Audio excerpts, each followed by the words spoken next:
Alors, bonjour à tous et bienvenue dans cette nouvelle vidéo les gars où je vais étayer mon allocution sur la différence flagrante qu'il y a entre le Rwanda et puis le Cameroun. Comme vous savez déjà, ça va faire quelques jours que je suis au Rwanda et j'ai donc profité dans cette vidéo pour vous donner une certaine différence en quelques points entre ces deux différents pays. Alors, si tu viens de me découvrir et tu viens juste de découvrir la chaîne, je suis Patrick Tafak, expert en stratégie de financement. J'aide les chefs d'entreprise ou les propriétaires de PME à lever du financement, en l'occurrence entre 15 et 50 millions de francs CFA pour développer au mieux leurs activités, aller chercher de la croissance. Donc, grâce à mon programme d'accompagnement Addict Founding, on vous aide donc à créer un dossier de financement assez structuré afin de pouvoir lever le financement grâce à des partenaires et des investisseurs privés dont je dispose afin de pouvoir vous aider à lever le financement. Alors, si tu es chef d'entreprise et tu veux lever des fonds, tu as un projet qui marche déjà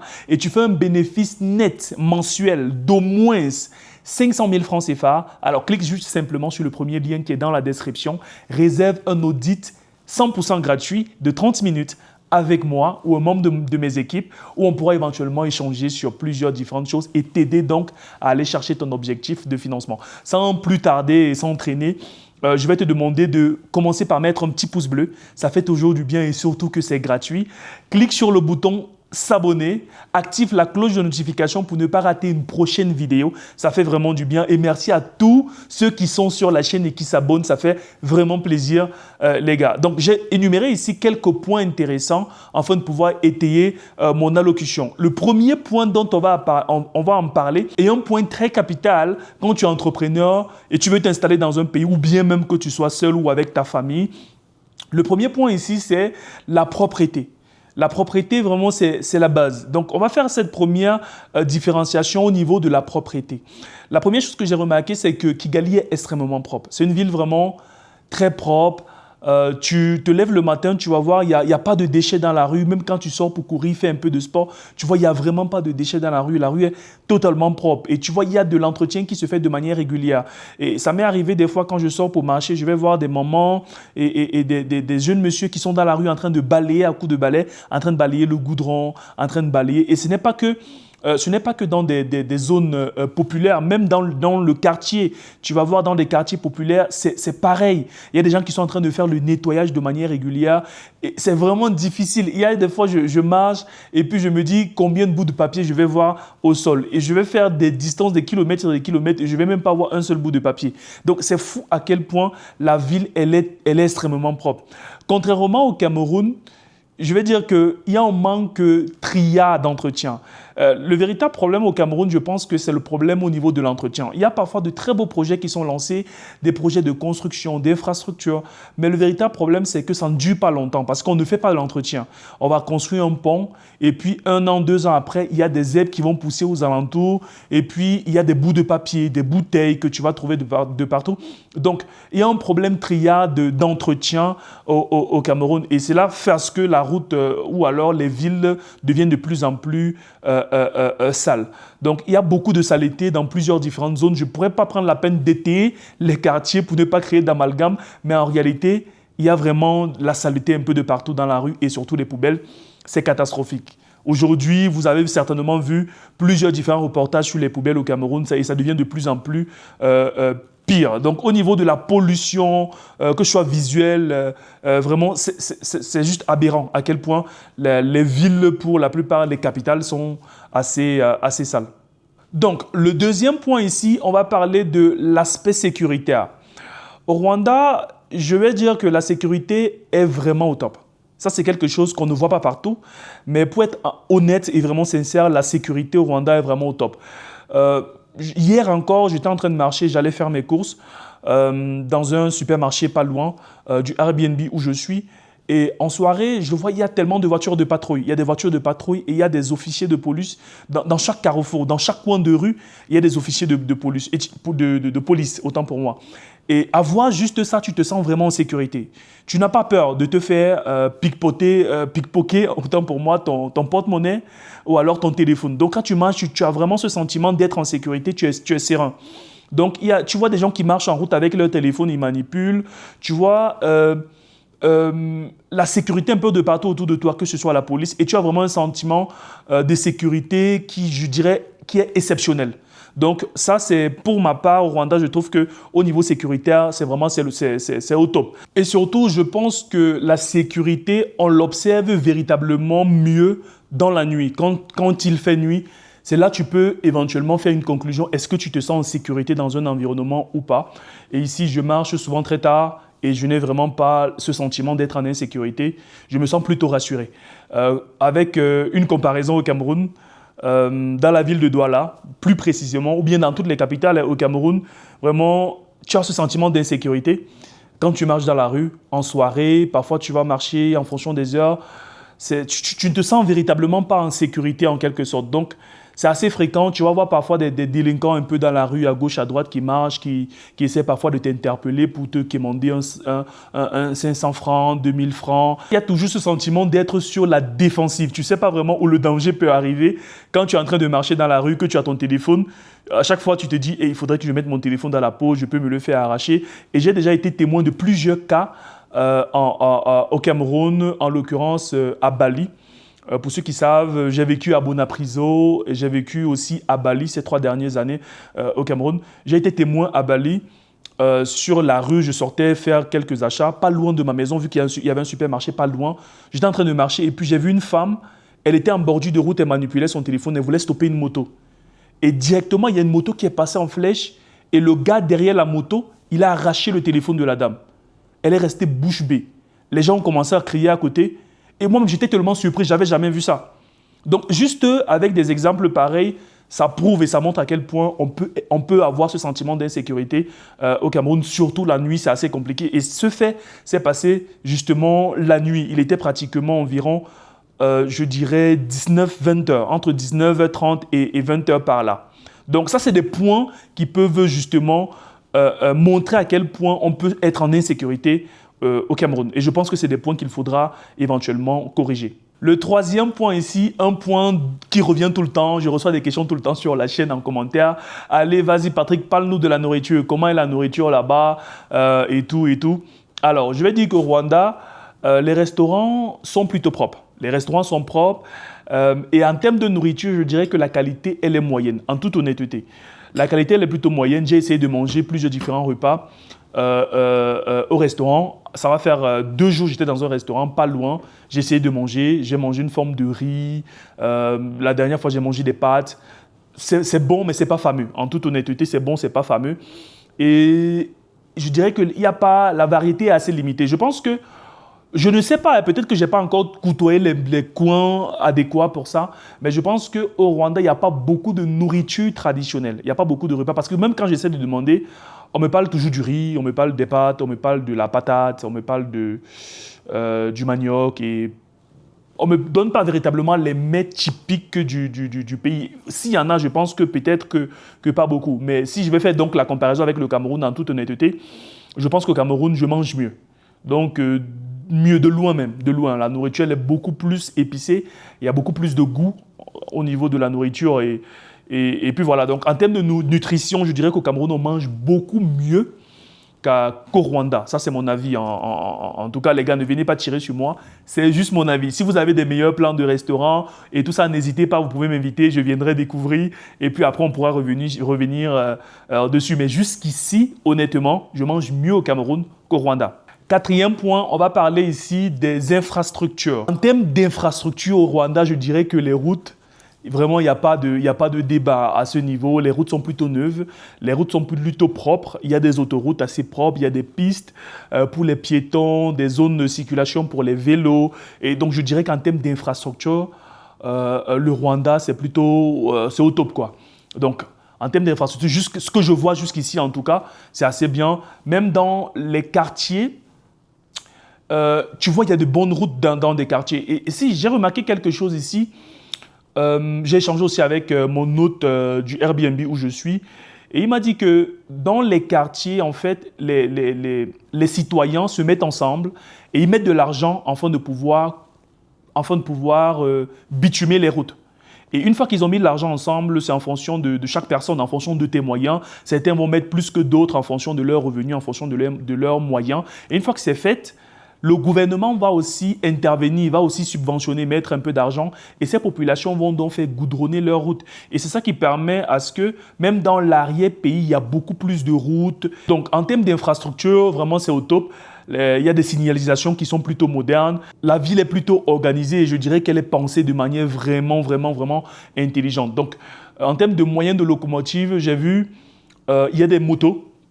Il y a des motos, il y a des voitures, il y a des bus. Je n'ai pas vu autre chose que ça. Mais sinon, tout est organisé, les routes, vraiment, tout est propre. Maintenant, si je veux faire le parallèle avec le Cameroun, je dirais que le Cameroun, les routes sont plutôt dégradées. Et même quand on fait des projets de construction de routes, ça ne dure pas longtemps. On va construire une route très neuve et puis après 6-7 mois, la route elle est totalement désastreuse. Je ne sais pas si c'est le climat ou alors c'est fait volontairement, mais honnêtement, les routes sont plutôt assez anciennes pour certaines et même pour les nouvelles qu'on construit, ça ne dure pas longtemps. Je ne sais pas si c'est peut-être les entreprises ou les ingénieurs qui travaillent qu'il faudra revoir, mais en termes de route, c'est assez compliqué. Il y a beaucoup d'embouteillages, il y a un désordre criard. Au Cameroun, il y a un désordre au niveau de la circulation, des embouteillages, les motos qui vont à n'importe comment et c'est assez, je dirais, c'est assez catastrophique à la limite. Et en termes de développement, je dirais que c'est hyper lent. Cinquième point, on va parler ici donc sur le plan administratif et business. Pour ceux qui veulent faire du business au Rwanda, on va parler donc ici sur le plan administratif. Donc, pour les créations d'entreprises, j'ai entendu, je ne l'ai pas encore fait, je compte créer une entreprise au Rwanda. On en parlera certainement dans une autre vidéo. Je vais vous donner beaucoup plus de détails. Par rapport à ce qu'on m'a dit, tu peux créer une entreprise en 3 heures de temps et puis c'est en ligne. Je compte aller d'ici 1 ou 2 jours pour le faire. On m'a dit en 3 heures de temps, tu peux le faire. C'est gratuit et puis c'est en ligne. Donc ça, c'est déjà un très très bon point sur le plan administratif.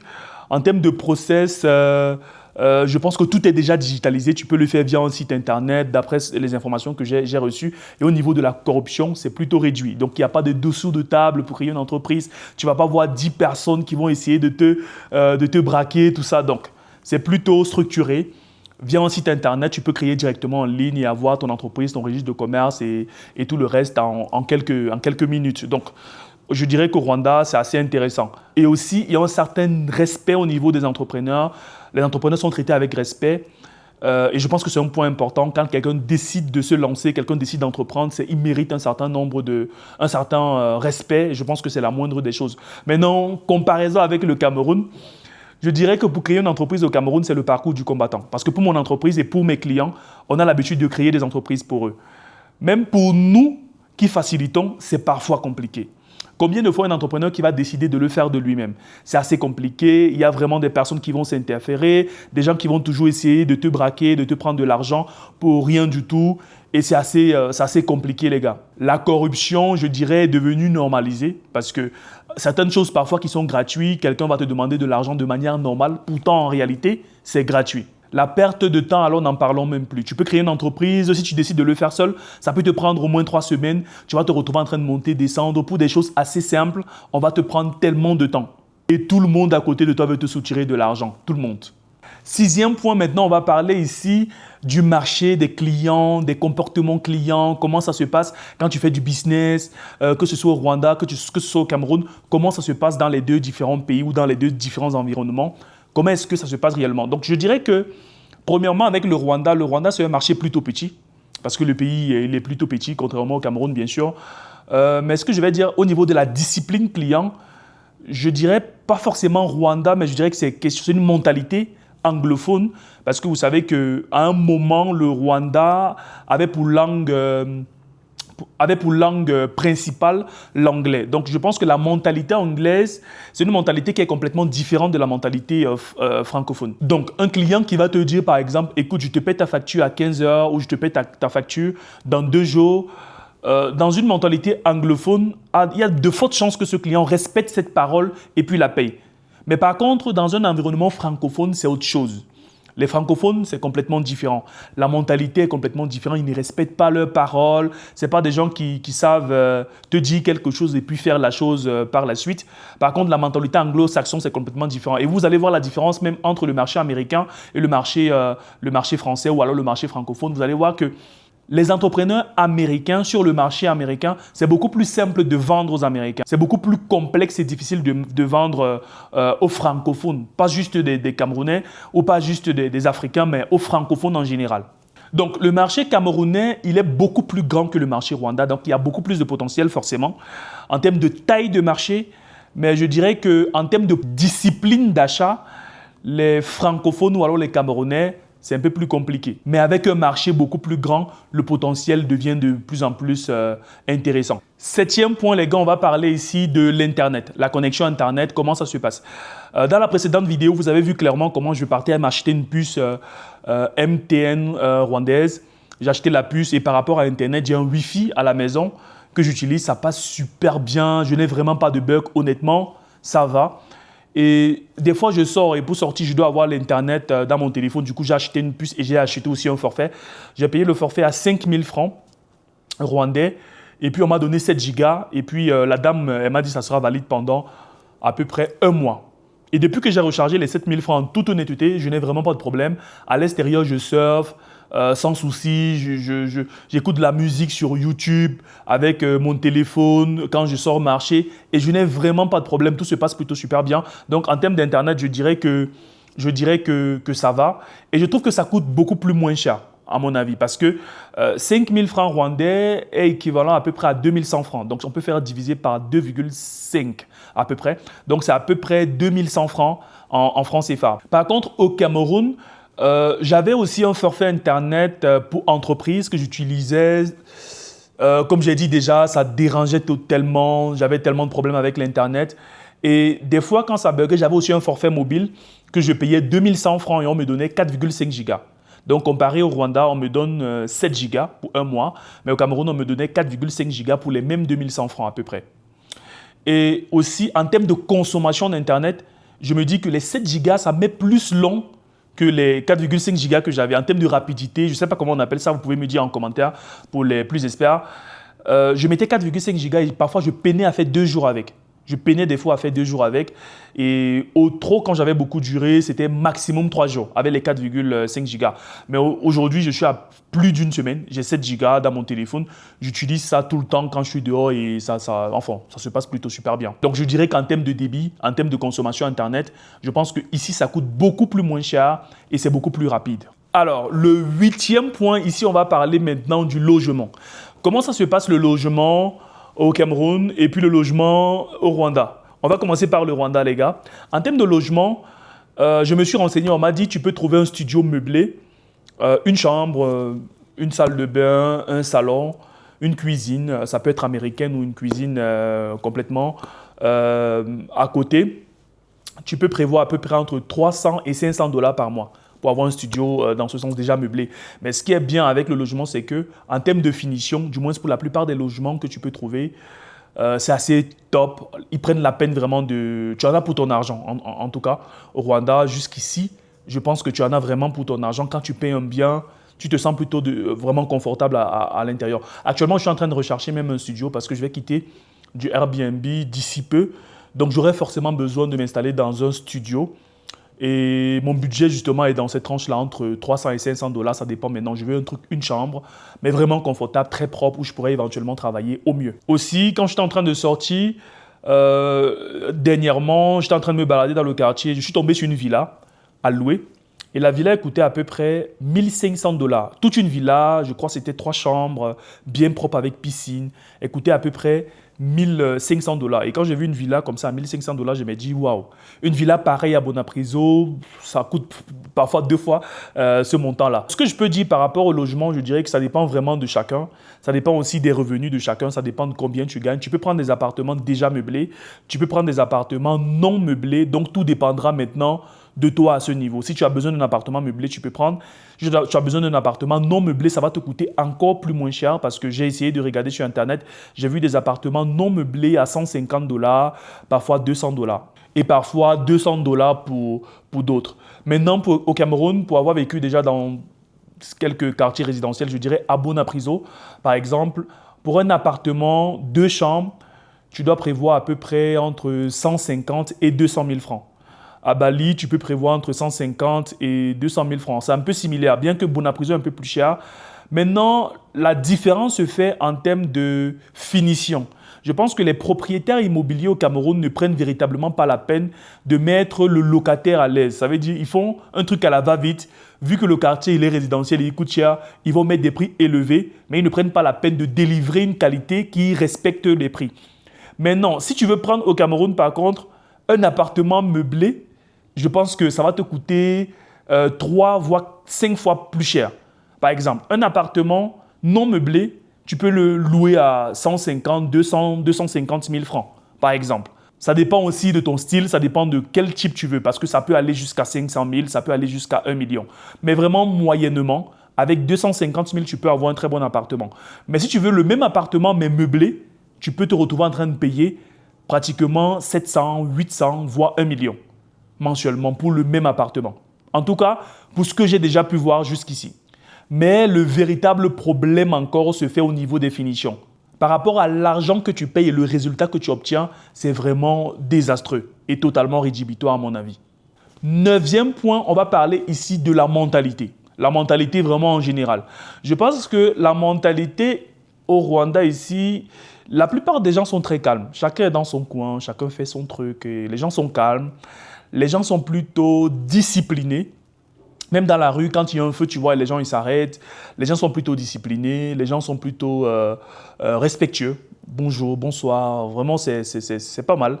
Et il y a une ambiance plutôt positive et assez motivante, à mon avis. Contrairement au Cameroun, où je trouve qu'il y a une certaine fatigue mentale, à mon avis. Et régulièrement, tu vas avoir un sentiment de tension dans l'air de manière quotidienne et un stress plutôt qui est social. Donc, en termes de mentalité, je trouve qu'un environnement sain permet justement à une population d'avoir une certaine sérénité.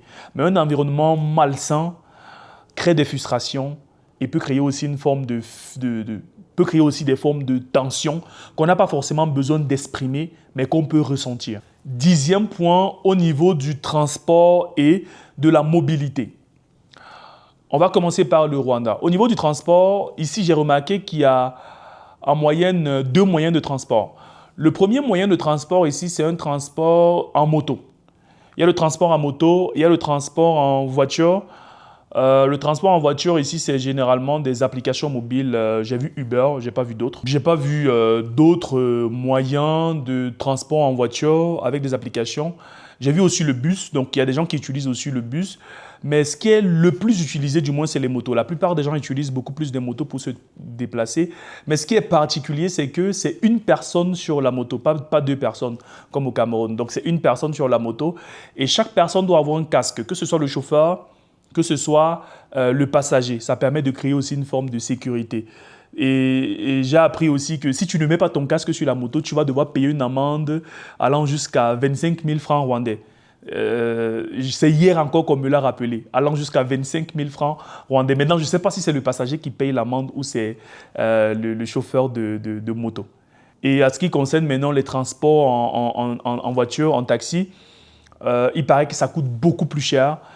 J'ai essayé de me renseigner et puis on m'a dit que s'il y a une distance par exemple qui coûte 1000 francs rwandais, la même distance en voiture, tu peux te retrouver facilement en train de payer 10 fois plus. Ça veut dire 10 000 francs rwandais. Donc la voiture est moins utilisée, certainement utilisée par une certaine catégorie de personnes et les motos restent le moyen de transport, du moins par excellence, et le plus récurrent d'après ce que je vois. Maintenant pour le transport en bus, je n'ai vraiment pas d'informations dessus, mais je prendrai justement la peine de me renseigner et peut-être pourquoi pas dans une vidéo prendre le bus afin que vous puissiez voir. Mais ce que j'ai entendu au niveau des bus, c'est que les bus ont le Wi-Fi. Ça j'ai entendu, je ne l'ai pas encore confirmé, mais je vais essayer et puis on va voir les gars. Au Cameroun alors, c'est la totale les gars. Les taxis, c'est tellement vieillissant. Tu regardes un taxi, tu te demandes mais comment est-ce qu'un truc pareil peut rouler?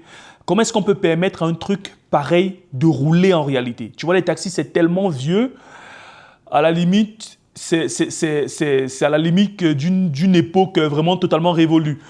Et c'est vraiment triste de voir ça. À côté de ces taxis vieux, il y a une forme d'insécurité totale, un désordre absolu, les voitures qui montent à gauche, à droite, vraiment juste du n'importe quoi les gars. Donc les taxis sont tellement vieux, je vous recommande même pas du tout de prendre des taxis. Pour ceux qui sont au Cameroun, vous pouvez confirmer dans les commentaires à quel point les taxis sont vieux. Moi, par contre, quand je suis au Cameroun, je ne prends jamais les taxis. Jamais de ma vie, je prends un taxi. Je me déplace beaucoup plus en Yango. Ça, c'est mon transport, mon moyen de déplacement par excellence.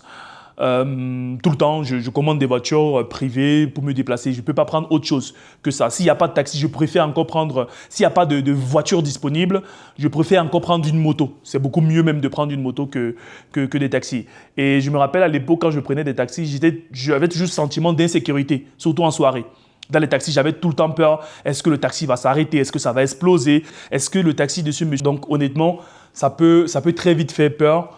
Mais heureusement qu'il y a des acteurs qui sont arrivés sur le marché comme Yango, Gozem et plusieurs différentes entreprises dans ce sens qui permettent vraiment de se déplacer de manière beaucoup plus confortable.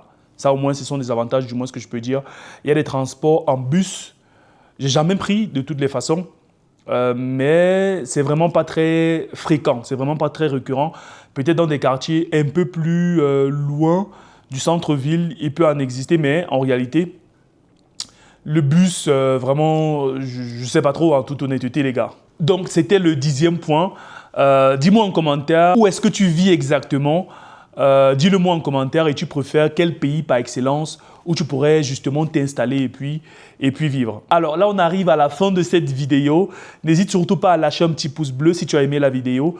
Ça permet justement aussi à l'algorithme de pouvoir mieux référencer la vidéo et ça montre à l'algorithme que la valeur qui est donnée, elle est assez intéressante. Donc, vas-y, mets un petit pouce bleu, ça fait du bien. N'hésite pas à t'abonner et activer la cloche de notification pour ne pas rater la prochaine vidéo qui sortira. Et sur la chaîne, les gars, il y a beaucoup de contenu où je donne beaucoup de valeur. N'hésite pas à aller visiter. Et surtout, si tu es propriétaire de PME, tu as une petite boutique, tu as une entreprise qui fonctionne déjà, tu fais dans l'élevage, l'agroalimentaire et d'autres secteurs d'activité diverses, tu fais déjà un chiffre d'affaires intéressant avec une marge nette d'au moins 500 000 francs CFA, mais tu veux lever des fonds pour aller chercher davantage de croissance, n'hésite surtout pas à cliquer sur le premier lien qui est dans la description.